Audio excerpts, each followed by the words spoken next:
Seja bem-vindo a mais um estudo 1189. E agora nós vamos ler o livro de Atos, dar continuidade, já iniciamos ele, e hoje é o dia do capítulo 2 de Atos.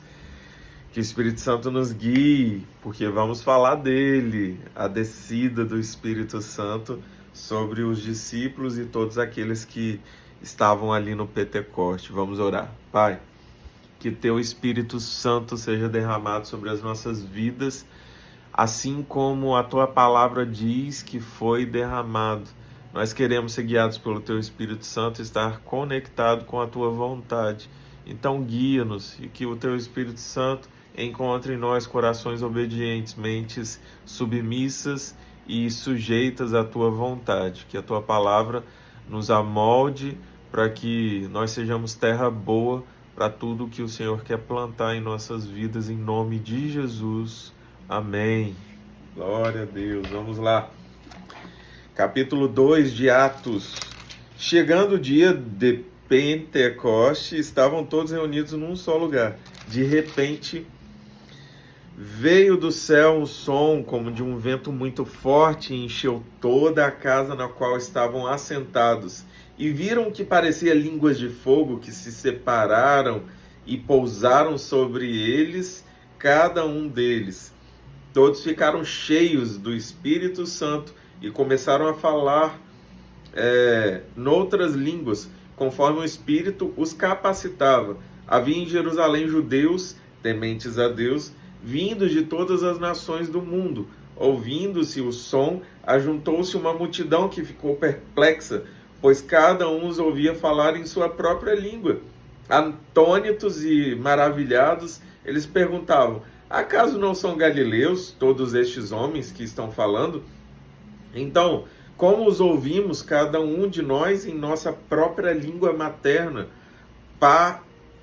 Partos, medos e elamitas, habitantes da Mesopotâmia, Judéia e Capadócia, do Ponto e da província da Ásia, Frígia e Panfilha, Egito e das partes da Líbia próximas a Cirene, visitantes vindos de Roma, tanto judeus como convertidos ao judaísmo, cretenses e árabes.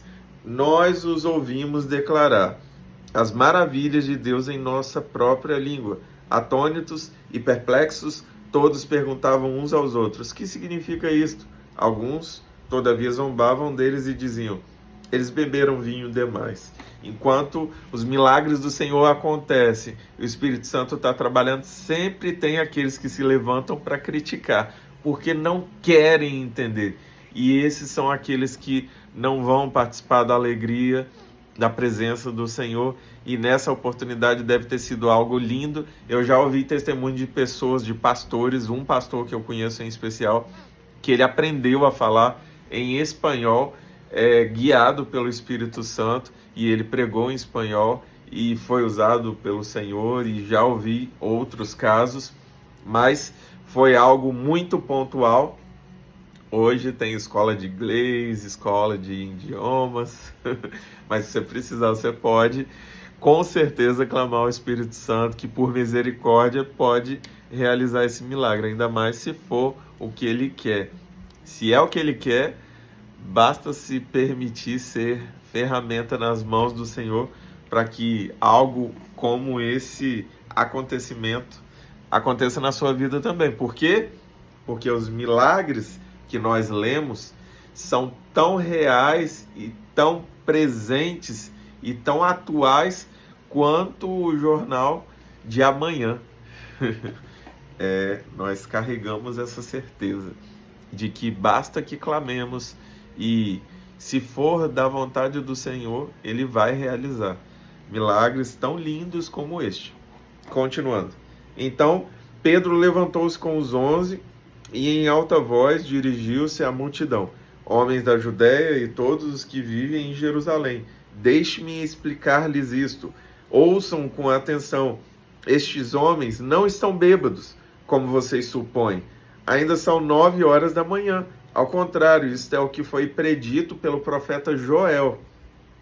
Nos últimos dias, diz Deus, derramarei do meu espírito sobre todos os povos. Os seus filhos e as suas filhas profetizarão. Os jovens terão visões, os velhos terão sonhos. Sobre os meus servos e as minhas servas derramarei do meu espírito naqueles dias, e eles profetizarão. Mostrarei maravilhas em cima no céu e sinais embaixo na terra: sangue, fogo e nuvens de fumaça. O sol se tornará em trevas e a lua em sangue, antes que venha o grande e glorioso dia do Senhor.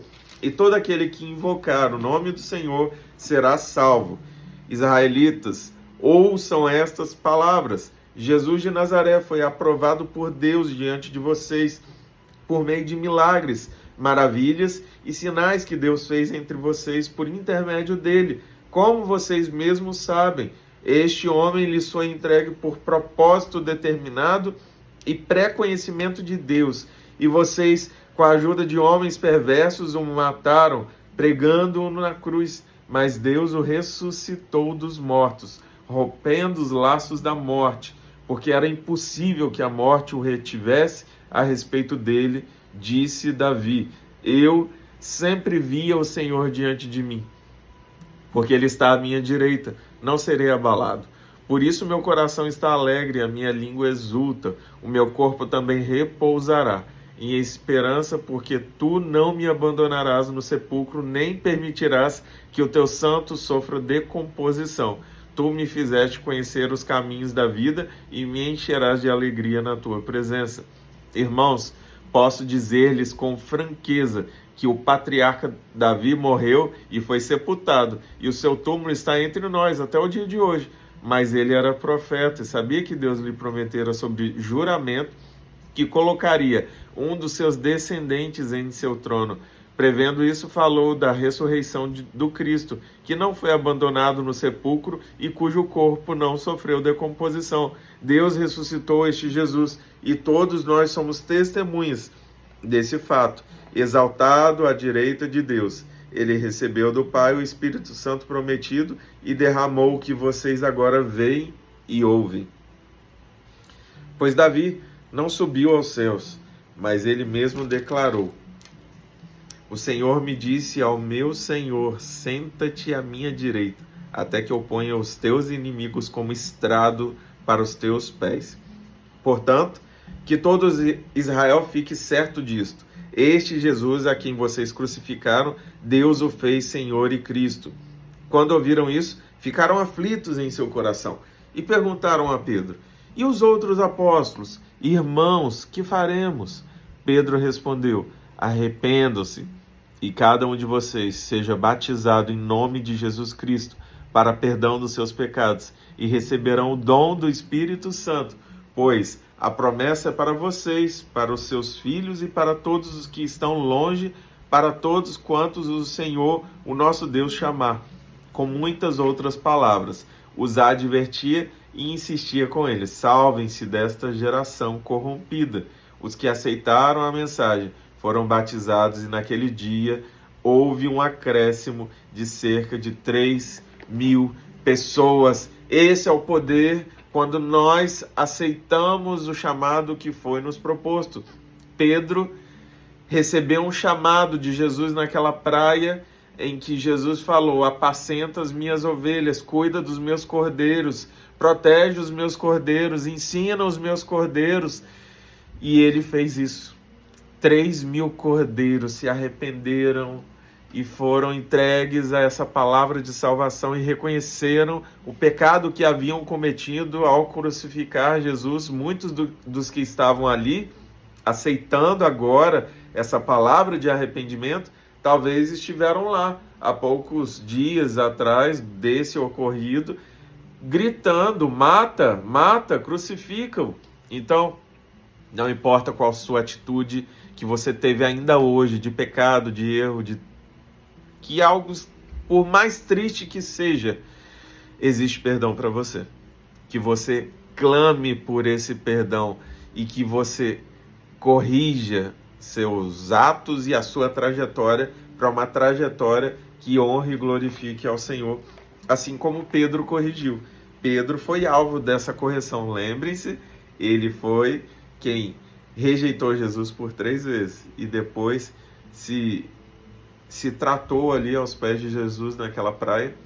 E após todo esse processo de queda, de erro, e aí depois de cura, de transformação, ele se torna o preletor de um culto que houve, guiado pelo Espírito Santo, onde 3.000 almas se entregaram ao Senhor.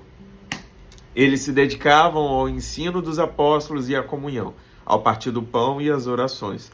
Todos estavam cheios de temor, e muitas maravilhas e sinais foram feitos pelos apóstolos. Os que criam mantinham-se unidos e tinham tudo em comum.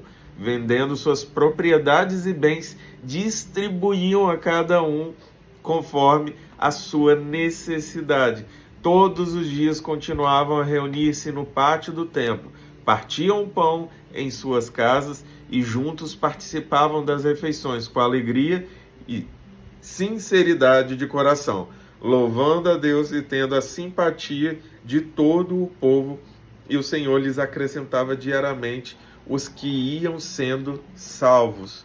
Quando nós estamos sendo guiados pelo Espírito Santo, o resultado é cura, é libertação, manifestação de sinais, manifestação da presença do Senhor. Que você permita que o Espírito Santo te guie para momentos como esse, que podem sim se repetir na minha vida e na sua vida. Eu peço ao Senhor que essa palavra alcance o seu coração e você se torne um embaixador de Cristo, alguém que professa com a vida, com os pensamentos, com as palavras e atitudes aquilo que nós estudamos. Professe assim como Pedro professou a total dedicação dele em uma vida que honre e glorifique ao Senhor. Que Deus te abençoe, em nome de Jesus.